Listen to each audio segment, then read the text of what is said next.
Welcome to Oscar on point, जहां हम Oscar winning और ऑस्कर नॉमिनेटेड मास्टरपीस मूवीज को एक्सप्लेन करते हैं। आज आप एक ऐसे लड़के की कहानी देखने वाले हैं जिसे भविष्य दिखता है, लेकिन उसी भविष्य में करोड़ों लोगों की मौत छुपी है। ये कहानी है दोस्तों अरैकिस की, एक ऐसा डेजर्ट प्लेनेट जहां पानी से ज्यादा कीमती है स्पाइस। लेकिन असली खेल ये है कि ये सब एक चाल है, हर कदम पर साजिश है और हर फैसले पे खतरा। अपने बेहतरीन विजुअल्स और पावरफुल स्टोरी टेलिंग के दम पे आज की हमारी इस मूवी ने 94th एकेडमी अवार्ड्स में कुल 10 नॉमिनेशंस हासिल किए थे, जिनमें से इसने 6 ऑस्कर्स अपने नाम किए। तो देर नहीं करते हैं और शुरू करते हैं इस गैलेक्टिक एपिक कहानी को। आज की मूवी है ड्यून। ये कहानी हमारे समय से हजारों साल आगे की है, जहाँ इंसान सिर्फ अर्थ तक सीमित नहीं है बल्कि पूरे गैलेक्सी में फैल चुका है। इस पूरे सिस्टम पे राज करता है एक एम्पायरर, जिसके नीचे अलग अलग रॉयल फैमिलीज होती है जिन्हें हाउसेस कहा जाता है। इनमें से सबसे पावरफुल है हाउस अट्रेडिस और हाउस हार्कोनन, जो एक दूसरे के दुश्मन है और पावर के लिए लगातार लड़ते रहते हैं। लेकिन इस पूरे यूनिवर्स की सबसे कीमती जगह है अरैकिस, यानी कि ड्यून, एक ऐसा रेगिस्तानी ग्रह जहाँ पे पानी लगभग नहीं के बराबर है, लेकिन यही मिलता है स्पाइस, एक ऐसा रिसोर्स जो इंसान को भविष्य देखने की ताकत देता है। और सबसे जरूरी, इसी की मदद से स्पेस ट्रेवल पॉसिबल होता है। मतलब जिसके पास स्पाइस है वही पूरी गैलेक्सी को कंट्रोल करता है। अराकिस पे रहने वाले असली लोग हैं फ्रेमेन, जो इस खतरनाक डेजर्ट में सरवाइव करना जानते हैं। वो बेहद पावरफुल फाइटर्स हैं और बाहरी लोगों से नफरत करते हैं। आगे हम पॉल एट्रेडिस को देखते हैं, एक ऐसा लड़का जो बाहर से बिल्कुल नॉर्मल दिखता है, लेकिन उसके अंदर ही अंदर कुछ बहुत बड़ा चल रहा होता है। इसके साथ हमें उसकी माँ को दिखाया जाता है, लेडी जेसिका, जो एक रहस्यमय संगठन बेने जेसरीत का हिस्सा है। दोस्तों, मैं आप लोगों को बता देता हूँ कि आखिर बेने जेसरीत है क्या। ये एक सीक्रेट सिस्टरहुड है जो हजारों सालों से इंसानों की जेनेटिक्स और पॉलिटिक्स को कंट्रोल कर रही है। इनके पास ऐसी पावर्स होती हैं जिससे ये किसी के भी माइंड को कंट्रोल कर सकती है, और इसी पावर को कहा जाता है द वॉइस। अब आगे सीन में जेसिका पॉल को ट्रेन कर रही होती है। वो उससे कहती है मुझसे अपने लिए पानी मांगो, लेकिन ये कोई सिंपल रिक्वेस्ट नहीं होती। वो उसे फोर्स करती है कि वो अपने वॉइस का इस्तेमाल करे।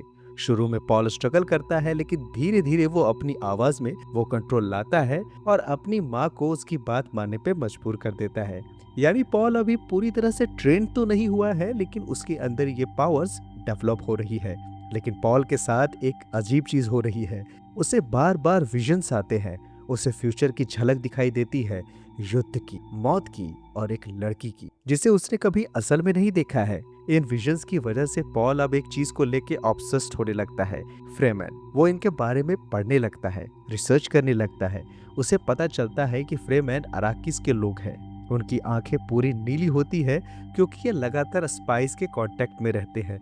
ये डेजर्ट में सरवाइव करने के मास्टर है, और सबसे इम्पोर्टेंट, ये लगातार लड़ते रहते हैं हाउस हारकोनन से, क्योंकि हारकोनन के लोग अराकिस से जबरदस्ती स्पाइस निकाल रहे हैं और फ्रेमैन अपने ही ग्रह के लिए लड़ रहे हैं। आगे कहानी में बहुत बड़ा मोड़ आता है। एक दिन अचानक एम्पायरर का आदेश आता है और हाउस हारकोनन को अराकिस से अपने सारे सैनिक वापस बुलाने पड़ते हैं। ऊपर से देखने में ये एक सिंपल पावर ट्रांसफर लगता है, लेकिन असल में ये एक बहुत बड़ा खेल है। एम्पायरर एक नया आदेश देता है कि अब अराकिस का कंट्रोल ड्यूक लेटो एट्रेडिस को दिया जाएगा, यानी हाउस एट्रेडिस अब अराकिस पे राज करेगा, जबकि अभी तक ये लोग कैलाडेन पे रहते थे। इस फैसले के बाद एक मीटिंग बुलाई जाती है जहां हमें कुछ और इम्पोर्टेंट कैरेक्टर से मिलवाया जाता है। गर्नी हैलेक, एक लॉयल वॉरियर और मास्टर फाइटर, और तुफिर हवाद, जो कि एक मेंटेट है। दोस्तों, मैं आप लोगों को बता देता हूँ कि आखिर मेंटेट होते क्या है। जब इस फ्यूचर में मशीन्स और एआई को बैन कर दिया गया, तो इंसानों ने खुद को ही सुपर कंप्यूटर बना लिया, और मेंटेट एक तरह का ह्यूमन कैलकुलेटर होता है जो सेकेंड्स में कॉम्प्लेक्स कैलकुलेशंस कर सकता है। मीटिंग में साफ दिखाई देता है ये डिसीजन जितना आसान दिख रहा है उतना है नहीं, क्योंकि हर कोई समझ रहा है इसमें कोई बहुत बड़ी साजिश छुपी हुई है। लेकिन फिर भी ड्यूक लेटो एट्रेडिस ये चैलेंज एक्सेप्ट करता है। आगे कहानी में हम डंकर इदाहो से मिलते हैं, जो हाउस एट्रेडिस का एक बेहतरीन वॉरियर है, जितना खतरनाक वो लड़ाई में है उतना ही वफादार भी है। वो ड्यूक लेटो एट्रेडिस के सबसे ट्रस्टेड आदमियों में से एक है और साथ ही पॉल एट्रेडिस का अच्छा दोस्त भी। डंकन को सबसे पहले अराकिस भेजा जा रहा होता है एक एडवांस टीम के साथ, ताकि वहां की सिचुएशंस को समझा जा सके। लेकिन पॉल भी उसके साथ जाना चाहता है, पर डंकन उसे मना कर देता है। इसी दौरान पॉल उसे बताता है कि उसे विजन्स आते हैं और उसने एक विजन में डंकन को अराकिस पे मरते हुए देखा। पॉल कहता है अगर मैं वहां रहूं तो शायद मैं तुम्हें बचा सकता हूँ, लेकिन डंकन इस बात को सीरियसली नहीं लेता। वो इसे सिर्फ उसका सपना मान के टाल देता है। इसके बाद हम पॉल एट्रेडिस को उसके पिता ड्यूक लेटो एट्रेडिस के साथ देखते हैं अपने पूर्वजों के कब्रिस्तान में, जहाँ एक बहुत ही गहरी और इमोशनल बातचीत होती है। पॉल फिर से अराकिस जाने की बात करता है, लेकिन लेटो साफ मना कर देते हैं। वो कहते हैं कि अराकिस सिर्फ एक नया घर नहीं है, बल्कि एक पॉलिटिकल बैटलफील्ड है जहां हर कदम पे खतरा है। इसी बातचीत में लेटो उसे इस पूरे पावर स्ट्रक्चर के बारे में समझाते हैं कि इस गैलेक्सी में कई ग्रेट हाउसेस है, यानी कि अलग अलग रॉयल फैमिलीज जो अपने अपने प्लैनेट्स पे राज करती है। लेकिन इन सब के ऊपर होता है एक शासक, यानी कि एम्पायरर, जो पूरे सिस्टम को कंट्रोल करता है और ये सभी हाउसेस उसी के अधीन काम करते हैं। लेटो बताते हैं कि बाकी ग्रेट हाउसेस हाउस एट्रेडिस को एक लीडर की तरह देखते हैं, उनकी रिस्पेक्ट करते हैं। लेकिन यही बात एम्पायरर को बिल्कुल पसंद नहीं है, क्योंकि उन्हें डर है कि अगर एट्रेडिस और पावरफुल हो गए तो वो उनके लिए खतरा बन सकते हैं। और यही वजह है कि एम्पायरर ने एक चाल चली है। वो चाहता है कि एट्रेडिस अराकिस पे जाए और वहां राज करे, जिससे उनकी सीधी टक्कर उनके दुश्मन हाउस हारकोनन से हो जाए, क्योंकि हारकोनन्स पहले से अराकिस पे रूल कर रहे थे और स्पाइस पे उनका कंट्रोल था। यानी एम्पायरर चाहता है कि एट्रेडिस और हारकोनन आपस में लड़े और इस लड़ाई में दोनों कमजोर हो जाएं। पॉल ये सब सुन के पूछता है आखिर हम सब ये मैनेज करेंगे कैसे। तब लेटो उसे समझाते हैं कि कैलेडन पे राज करना आसान था, क्योंकि वहाँ पानी है, रिसोर्सेस है, लेकिन अराकिस पे उन्हें रेत पे राज करना होगा, जहाँ सर्वाइवल ही सबसे बड़ी चुनौती है। पॉल कहता है अगर हम भी स्पाइस के लिए वही करेंगे जो हारकोनन्स करते रहे हैं, तो हम में और उनमें फर्क क्या रहेगा। इस पे लेटो कहता है फर्क रहेगा, क्योंकि उनका तरीका अलग है। वो जुल्म नहीं करेंगे, बल्कि अलायंस बनाएंगे। वो अराकिस के असली लोगों यानी कि फ्रेमैन को अपने साथ जोड़ेंगे, उनके साथ मिलके काम करेंगे और सही तरीके से स्पाइस प्रोडक्शन को संभालेंगे, ना कि एक्सप्लॉयटेशन से। यानी लेटो का प्लान साफ है, वो सिर्फ राज नहीं करना चाहते, बल्कि लोगों का भरोसा जीतना चाहते हैं।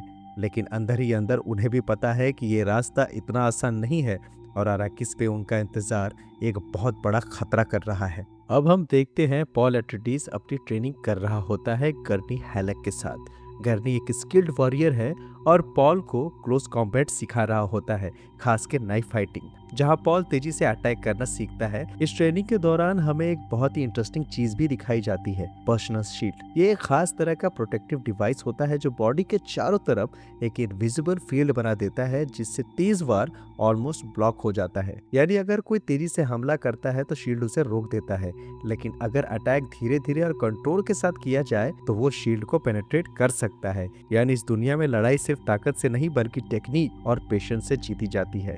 इसके बाद हम आगे ग्लोसू रब्बान को देखते हैं, जो कि हाउस हारकोनन का एक खतरनाक और निर्दयी मेंबर है, और वहीं उसके साथ होता है उसका चाचा बारोन व्लादिमीर हारकोनन। रब्बान बहुत गुस्से में होता है, क्योंकि एम्पायरर ने उनसे अराकिस को छीन लिया और अब वो एट्रेडिस को दे रहे हैं।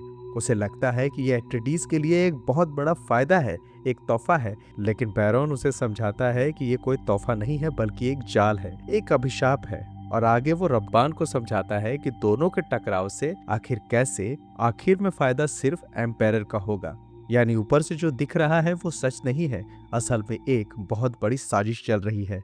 दूसरी तरफ लेडी जेसिका पॉल एट्रेडिस से कहती है कि उसे उसकी गुरु माँ से मिलना है, यानी बेनी जेसरेत के सबसे पावरफुल महिला गैउस हेलेन मुहियाम से। पॉल हैरान होता है और पूछता है कि आखिर वो मुझसे क्यों मिलना चाहती है, लेकिन जेसिका उससे क्लियर जवाब नहीं देती। असल में जेसिका जानती है कि पॉल को जो विजन्स आते हैं, जो ड्रीम्स आते हैं, वो नॉर्मल नहीं है, और बेने जेसरेत को इस बात का अंदाजा हो चुका है। इसीलिए वो पॉल को टेस्ट करना चाहते हैं कि आखिर ये लड़का है कौन और इसके अंदर क्या छुपा है। इसके बाद हम वहाँ पे डॉक्टर वेलिंगटन यूहे को देखते हैं, जो हाउस एट्रेडिस का एक ट्रस्टेड डॉक्टर है, जो पॉल को चेक करता है और उसका हेल्थ स्कैन करता है। और इसके बाद पॉल की मुलाकात होती है बेनी जेसरेत के रेवरेंड मदर से। पॉल जैसे ही कमरे में एंटर करता है, रेवरेंड मदर अपनी पावर द वॉइस का इस्तेमाल करती है और पॉल को मजबूर कर देती है घुटनों पे बैठने के लिए।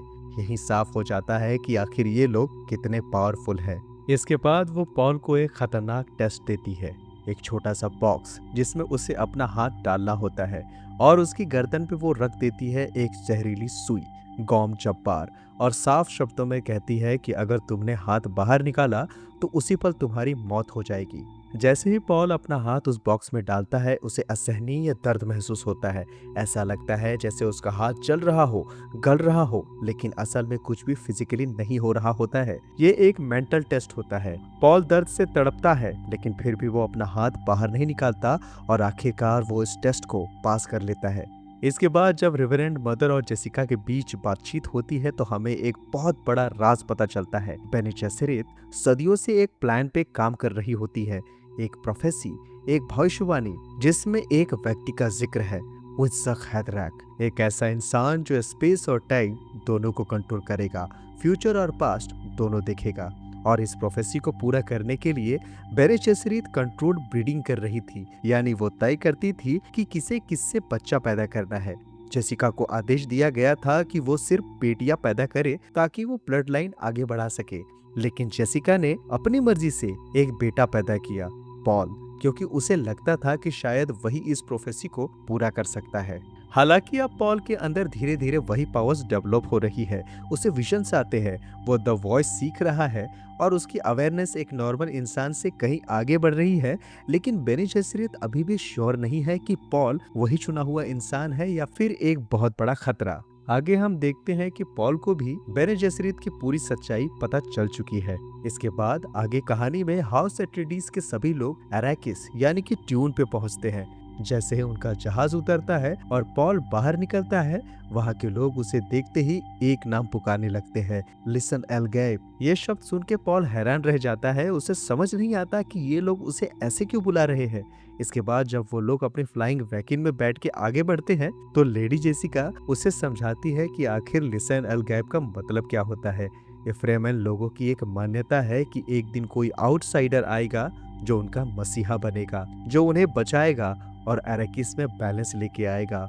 और यही वजह है कि वो लोग पॉल को उसी रूप में देखने लगे हैं। लेकिन यहाँ एक बहुत इंपॉर्टेंट बात पता चलती है, बेनी जेसरेत ने पहले से ही ऐसी कहानियां और बिलीव्स अराकिस जैसे प्लेनेट पे फैला रखी है ताकि जब कभी भी उनका कोई मेंबर वहां पहुंचे तो लोग उसे मसीहा मान ले।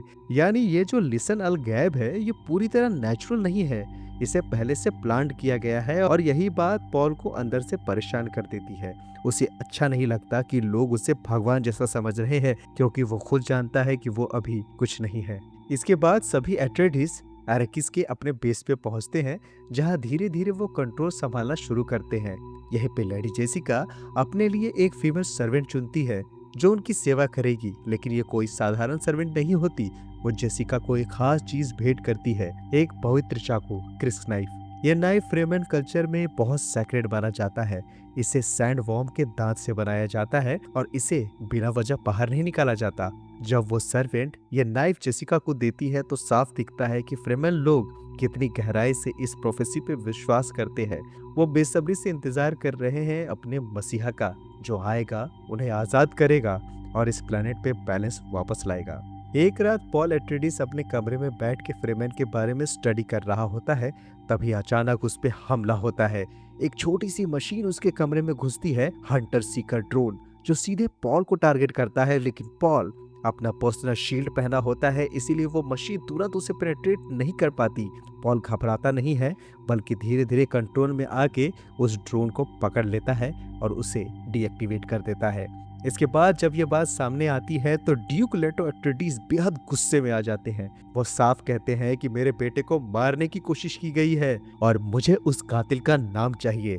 जांच करने पे पता चलता है कि कुछ हफ्ते पहले हाउस हार्कोनन ने एक जासूस को दीवार के अंदर छिपा दिया था और उसी स्पाई ने मौका मिलते ही हंटर सीकर छोड़ के पॉल को मारने की कोशिश की। दूसरी तरफ हमें हारकोनन्स को दिखाया जाता है, जहां मौजूद होता है बैरन व्लादिमीर हारकोनन, और वहीं आती है एम्पायर की एक सीक्रेट इनवॉय सरदाउकार की तरफ से। वो बैरन को बताती है कि एम्पायर उनकी मदद के लिए अपनी एलाइट आर्मी सरदाउकार भेजेगा, लेकिन एक शर्त के साथ। ड्यूक लेटो को मार देना है, लेकिन पॉल और लेडी जेसिका को नहीं मारना, क्योंकि वो बेने जेसेरीत के प्रोटेक्शन में है। बैरन हाँ में हाँ मिला देता है और वादा करता है कि वो ऐसा ही करेगा। लेकिन जैसे ही एनवॉय वहां से जाती है, बैरन अपने मेंटेट पीटर डे वेरिस से कहता है, मैंने वादा किया है कि मैं उन्हें नहीं मारूंगा और मैं अपना वादा नहीं तोड़ूंगा, लेकिन अराकिस उन्हें खुद ही मार देगा। दरअसल बैरन समझता है कि ये डेजर्ट इतना खतरनाक है कि जो भी कमजोर होगा वो अपने आप ही खत्म हो जाएगा। अब आगे हम डंकन इडाहो को देखते हैं। डंकन पहले से ही एडवांस टीम के साथ अराकिस पे आ चुका था और पिछले कई हफ्तों से फ्रीमैन को ढूंढ रहा था।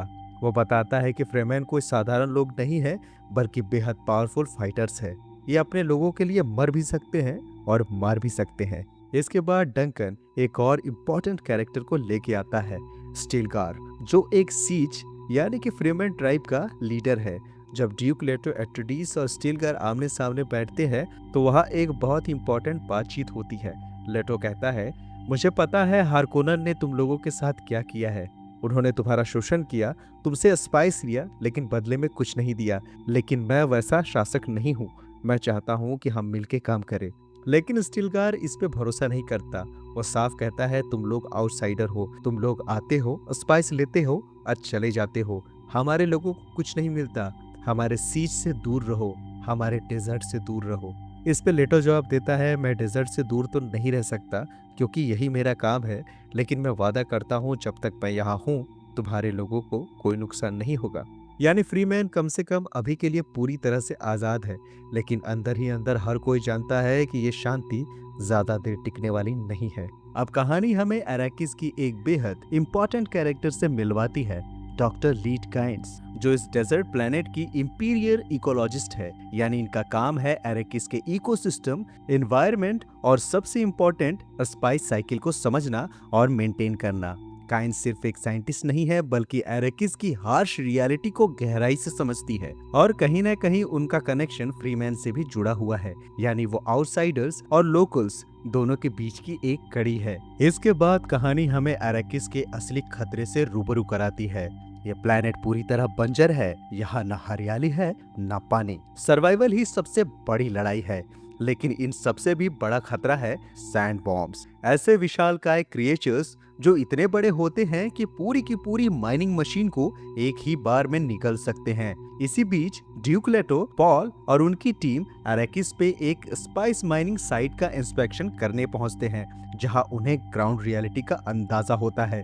वहां विशाल हार्वेस्टिंग मशीन्स काम कर रही होती है, जो रेत के नीचे से स्पाइस निकालती है। तभी अचानक अलर्ट मिलता है कि एक सैंडवॉर्म तेजी से उनकी तरफ बढ़ रहा है। लेटो तुरंत एक कैरियल को बुलाने का आदेश देते हैं, जो उस भारी मशीन को उठा के सुरक्षित जगह ले जाए। लेकिन जैसे ही कैरियल आता है, उसका एक केबल टूट जाता है और वो मशीन को उठा नहीं पाता। अब सिचुएशन और भी खतरनाक हो जाती है, क्योंकि सैंडवॉर्म बहुत करीब आ चुका होता है। ऐसे में लेटो एक बड़ा फैसला लेते हैं। वो मशीन को छोड़ देते हैं, लेकिन अपने लोगों को नहीं। वो अपने फ्लाइंग क्राफ्ट को नीचे लेके आते हैं और वर्कर्स को रेस्क्यू करने लगते हैं।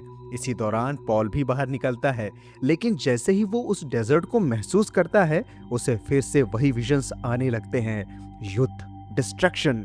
पॉल उन विजन्स में इतना खो जाता है कि वो वहीं फ्रीज हो जाता है और फिर बेहोश होकर गिर पड़ता है। लेकिन तभी गर्नी हैलेक उसे उठा के फ्लाइंग क्राफ्ट में ले आता है और उसकी जान बचा लेता है। और जैसे ही वो लोग वहां से दूर होते हैं, पीछे से एक विशाल सैंडवॉर्म सरफेस पे आता है, इतना बड़ा कि पूरी की पूरी हार्वेस्टिंग मशीन को वो एक ही बार में निकल जाता है। यह दृश्य साफ कर देता है कि अराकिस पे असली राजा ना एट्रेडिस है और ना हारकोनन, बल्कि ये डेजर्ट और इनके मॉन्स्टर्स यानी कि सैंडवॉर्म्स। इस पूरे सीन के दौरान डॉक्टर लीड काइंस ये सब देख रही होती है और जब वो देखती है कि ड्यूक लेटो ने स्पाइस मशीन को छोड़ के अपने लोगों की जान बचाई तो उन्हें एहसास होता है कि एट्रेडिस शायद बाकी रूलर्स जैसे नहीं है, लेकिन अरैकिस किसी के इरादों से नहीं चलता। यहाँ सरवाइव वही करता है जो डेजर्ट के नियम को समझता है। इसके बाद जब पॉल वापस आता है तो वो अपनी माँ लेडी जेसिका को बताता है कि उसे फिर से विजन्स आए हैं। उसने फिर से उस नीली आंखों वाली लड़की को देखा, उसने फ्रीमैन के पवित्र चाकू क्रिस नाइफ को भी देखा और सबसे शॉकिंग, उसने एक छोटी बच्ची को देखा जो उसकी बहन होती है लेकिन अभी तक पैदा भी नहीं हुई। यानी पॉल के विजन्स अब सिर्फ सपने नहीं रहे, वो फ्यूचर के झलक बन चुके हैं। इसी दौरान वहां आता है डॉक्टर वेलिंगटन यूहे जो पॉल और ड्यूक लेटो को दवा देता है ताकि वो आराम कर सके क्योंकि दोनों फिजिकली और मेंटली थके हुए होते हैं। लेकिन रात होते ही कहानी एक खतरनाक मोड़ ले लेती है। जब ड्यूक लेटो सो रहे होते हैं तो उन्हें कुछ आवाजें सुनाई देती हैं। वो उठते हैं और देखते हैं कि उनकी सर्वेंट मारी जा चुकी है, लेकिन इससे पहले कि वो कुछ समझ पाते डॉक्टर वेलिंगटन यूहे उनके सामने आता है और यहीं पे खुलता है सबसे बड़ा बेट्रेयल। यूहे बताता है कि उसने ही ये सब कुछ किया है क्योंकि बैरोन ने उसकी पत्नी को कैद कर रखा है और उसे मजबूर किया गया है कि वो एट्रेडिस के साथ धोखा करे। लेकिन यूहे पूरी तरह से बुरा नहीं होता, वो लेटो को एक मौका देता है। वो उसके दांत में एक फेक टूथ लगा देता है जिसके अंदर एक पॉइजनस गैस छुपी होती है। यूहे कहता है जब बैरोन आपके सामने आए तो आप इसे दबा देना ताकि आप मरते मरते उसे भी मार सको। इसी बीच बाहर एक भयानक हमला शुरू हो जाता है। हाउस हार्कोनन एम्पायर की सरदाऊकार आर्मी के साथ मिलके एट्रेडिस पे हमला कर देते हैं। पूरी की पूरी एट्रेडिस आर्मी को या तो मार दिया जाता है या फिर बंदी बना लिया जाता है, यानी एट्रेडिस का पतन शुरू हो चुका है। इधर पॉल और लेडी जेसिका को भी पकड़ लिया जाता है। उन्हें एक फ्लाइंग क्राफ्ट में डाल दिया जाता है ताकि डेजर्ट में ले जाके उन्हें मरने के लिए छोड़ दिया जाए। लेकिन यहीं पे पॉल और जेसिका अपनी असली ताकत दिखाते हैं। जेसिका द वॉइस का इस्तेमाल करती है और गार्ड्स को मजबूर कर देती है कि वो एक दूसरे पे हमला करे और इसी कैओस का फायदा उठा के पॉल भी अपनी पावर्स यूज करता है और देखते ही देखते गार्ड्स एक दूसरे से लड़ने लगते हैं और इसी मौके का फायदा उठा के पॉल और जेसिका वहां से भाग निकलते हैं। यानी अब वो अकेले हैं, न आर्मी न प्रोटेक्शन, सिर्फ एक खतरनाक डेजर्ट। वहीं हम दूसरी तरफ बैरोन को देखते हैं जहां उसके सामने डॉक्टर वेलिंगटन यूहे आता है। वो उससे विनती करता है कि उसकी पत्नी को छोड़ दिया जाए, लेकिन बैरोन किसी पे दया नहीं करता, वो यूहे को मार देता है। इसके बाद बैरोन लेटो के पास जाता है जो अब कैद में होते हैं, लेकिन जैसे ही बैरोन लेटो के करीब आता है लेटो अपने मुंह में लगाए उस फेक टूथ को दबा देता है जो डॉक्टर वेलिंगटन यूहे ने लगाया था और उसी पल एक जहरीली गैस पूरे कमरे में फैल जाती है। उसी गैस का असर बैरोन और उसके गार्ड्स पे होने लगता है, लेकिन यहाँ किस्मत साथ नहीं देती। ड्यूक लेटो तो मर ही जाते हैं लेकिन बैरोन किसी तरह बच निकलता है, यानी लेटो की आखिरी कोशिश पूरी तरह सफल नहीं हो पाती। इधर पॉल को जैसे ही एहसास होता है कि उसके पिता अब नहीं रहे, वो अंदर से टूट जाता है और तभी उसे फिर से विजन्स आने लगते हैं। लेकिन इस बार विजन्स और भी खतरनाक होते हैं। वो खुद को देखता है एक बड़ी सेना के साथ और वो युद्ध कर रहा होता है एम्पायर की आर्मी के खिलाफ। यानी अब पॉल समझ जाता है कि उसका फ्यूचर सिर्फ सर्वाइवल तक सीमित नहीं है बल्कि एक बड़े युद्ध से जुड़ा है, एक ऐसा युद्ध जो पूरे ब्रह्मांड की दिशा बदल सकता है। आगे डेजर्ट में भटकते हुए पॉल और लेडी जेसिका की मुलाकात डंकन से होती है जिसके साथ होती है डॉक्टर लीड काइंस। डंकन पहले ही एडवांस टीम के साथ अराकिस पे आया था और फ्रीमैन का भरोसा जीत चुका था, इसीलिए वो दोनों को फ्रीमैन के केव्स में ले जाता है। वहीं पे पॉल डॉक्टर लीड काइंस से कहता है कि वो ग्रेट हाउसेस यानी कि परम वंशों के सामने ये सच रखे कि एम्पायर ने जानबूझ के एट्रेडिस को यहाँ मरने भेजा है, लेकिन काइंस मना कर देती है। वो कहती है कि अगर मैंने ऐसा किया तो द ग्रेट हाउसेस और एम्पायर के बीच सीधा युद्ध शुरू हो जाएगा। इसके साथ ही हमें अराकिस के बारे में एक और गहरी सच्चाई पता चलती है। पहले इस प्लेनेट को रहने लायक बनाने की कोशिश की जा रही थी, कई एक्सपेरिमेंट्स किए जा रहे थे, लेकिन तभी यहाँ स्पाइस की खोज हुई और जैसे ही स्पाइस मिला पूरी गैलेक्सी का ध्यान इस प्लेनेट पे आ गया और फिर यहाँ की असली डेवलपमेंट रुक गई और जिसके बाद सिर्फ एक चीज शुरू हुई, स्पाइस की माइनिंग। यानी कि अराकिस को कभी भी रहने लायक नहीं बनाया गया बल्कि इसे सिर्फ एक्सप्लॉइट किया गया। इसी बीच पॉल अपनी डेस्टिनी को समझने लगता है। वो कहता है, मेरे पिता हमेशा फ्रेमैन के साथ मिल के रहना चाहते थे और अब मैं भी वही करूंगा। वो डिसाइड करता है कि वो फ्रेमैन के साथ मिलके अपनी आर्मी बनाएगा, हाउस हारकोनन से लड़ेगा और जब उसकी ताकत बढ़ जाएगी तब वो एम्पायर के खिलाफ भी युद्ध करेगा। लेकिन तभी दोस्तों हारकोनन के सैनिक वहां पहुंच जाते हैं और एक जबरदस्त लड़ाई शुरू हो जाती है। यहाँ पे डंकन अकेले ही कई सोल्जर्स से लड़ता है। वो अपनी पूरी ताकत लगा देता है, एक एक करके दुश्मनों को मारता है, लेकिन आखिर में वो खुद मर जाता है। और ये वही मोमेंट होता है दोस्तों जिसे पॉल ने अपने विजन्स में पहले ही देखा था, यानी कि डंकन की मौत। इसके बाद पॉल और लेडी जेसिका एक फ्लाइंग क्राफ्ट में बैठ के वहां से निकल जाते हैं, जबकि डॉक्टर लीड काइंस अलग रास्ते से जाने की कोशिश करती है। लेकिन रास्ते में सरदावकार सैनिक उन्हें पकड़ लेते हैं और मारने ही वाले होते हैं। तभी काइंस अपनी आखिरी चाल चलती है। वो एक डिवाइस निकालती है, थंपर, जो रेत में वाइब्रेशन क्रिएट करता है। ये वाइब्रेशंस सैंड वॉर्म्स को अट्रैक्ट करते हैं और देखते ही देखते कुछ ही पलों में एक विशाल सैंड वॉर्म वहां आ जाता है और सभी सरदावकार सैनिकों को निगल जाता है। लेकिन इस केओस में डॉक्टर लीड काइंस भी बच नहीं पाती और उनकी मौत हो जाती है।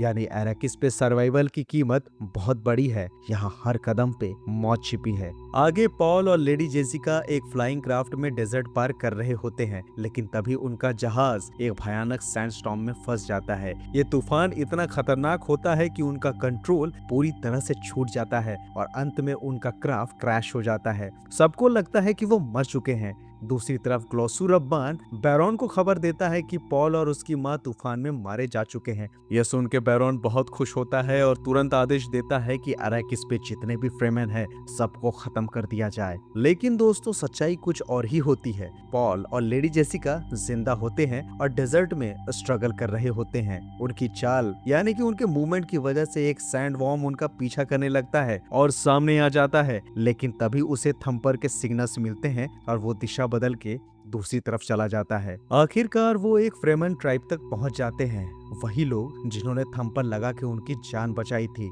और यहीं पे पॉल की मुलाकात होती है चानी से, वही लड़की जिसे वो बार बार अपने ड्रीम्स और विजन्स में देखता रहा है। लेकिन पॉल उसे ये बात नहीं बताता कि वो उसे पहले से जानता है। फ्रेमन लोग पॉल को देखते ही समझ जाते हैं कि शायद ये वही मसीहा है जिसकी भविष्यवाणी की गई थी और वो उसे अपने साथ रखने के लिए तैयार हो जाते हैं। लेकिन हर कोई इस बात से सहमत नहीं होता। एक फ्रेमन वॉरियर जामिस पॉल पे शक करता है और उसे चैलेंज देता है। वो कहता है कि अगर ये सच में मसीहा है तो इसे मुझसे लड़के साबित करना होगा। और अब एक डेडली फाइट शुरू होने वाली होती है। तभी चानी पॉल को एक क्रिस नाइफ देती है, वही पवित्र चाकू जिसे पॉल पहले ही अपने विजन्स में देख चुका है। लेकिन चानी भी पूरी तरह कन्विंस नहीं होती है कि पॉल मसीहा है। और अब पॉल और जामिस के बीच एक खतरनाक लड़ाई शुरू होती है। लड़ाई के दौरान पॉल को एक विजन आता है। एक आवाज उससे कहती है कि अगर तुम्हें आगे बढ़ना है तो तुम्हें अपने अंदर के इंसान को बदलना होगा। पॉल पूरी ताकत से लड़ता है और आखिरकार जामिस को काबू में कर लेता है। लेकिन वो उसे मारना नहीं चाहता क्योंकि उसने आज तक कभी किसी को नहीं मारा। लेकिन तभी उसे अपने विजन्स की बात याद आती है। वो समझ जाता है कि अगर उसे अपनी डेस्टिनी अपनानी है तो उसे बदलना होगा। और उसी पल पॉल जामिस को मार देता है, क्योंकि अगर वो उसे नहीं मारता तो जामिस कभी हार नहीं मानता। यही कबीले का नियम था।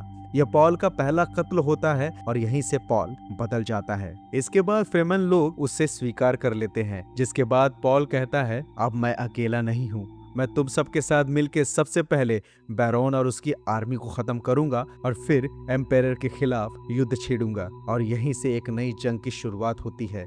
इसके बाद पॉल और लेडी जेसिका फ्रेमन के साथ उनके सीज की तरफ बढ़ने लगते हैं, यानी अब वो डेजर्ट का हिस्सा बनने जा रहे हैं। यात्रा के दौरान पॉल कुछ ऐसा देखता है जो उसने पहले कभी नहीं देखा था। वो देखता है कि एक फ्रेमन एक विशाल सैंडवॉर्म के ऊपर सवारी कर रहा है। ये नजारा पॉल के लिए पूरी तरह नया होता है। वो समझ नहीं पाता कि आखिर ये कैसे मुमकिन है। तभी चानी उसके पास आती है और कहती है, ये तो बस शुरुआत है।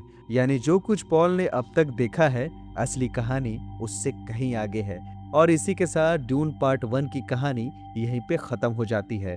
दोस्तों, ड्यून पार्ट 1 सिर्फ एक साइंस फिक्शन कहानी नहीं है।